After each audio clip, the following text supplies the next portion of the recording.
2024 ఆంధ్రప్రదేశ్ ఎన్నికల్లో BJP, Janasena, TDP మూడు పక్షాలు అంటే మూడు పార్టీలు కలిసి కూటమిగా ఏర్పడతాయి. ఈ విషయం జరిగి తీరుతుందని ఒక సంవత్సరం క్రితమే సుమారుగా మన వాయిస్ ఆఫ్ విఎస్ఎం ఛానల్లో తెలియజేయడం జరిగింది. ఆ వీడియో తాలూకు డిస్క్రిప్షన్ని మన మెయిన్ వీడియోస్ కింద లింక్లో ఇవ్వడం జరుగుతుంది. అయితే అది ఒక్కసారి గమనించండి. అది అలాగే జరిగింది. ఈ రోజుకి కూటమి కన్ఫామ్ అయిపోయింది.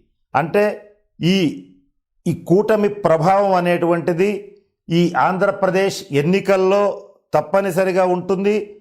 ఎప్పుడైతే మూడు బలమైనటువంటి జాతకాలు ఒక చోట కలుస్తాయో, ఎంత బుధమహర దశ నడిచినా, జగన్మోహన్ రెడ్డి గారి జన్మజాతకం ఎంత బలంగా ఉన్నా కూడా అధికారం దక్కటం చాలా కష్టం. అందువల్ల ఆంధ్రప్రదేశ్ ఎన్నికల్లో సీఎంగా చంద్రబాబు నాయుడు గారు గెలిచే అవకాశాలే పుష్కలంగా గోచరిస్తున్నాయి.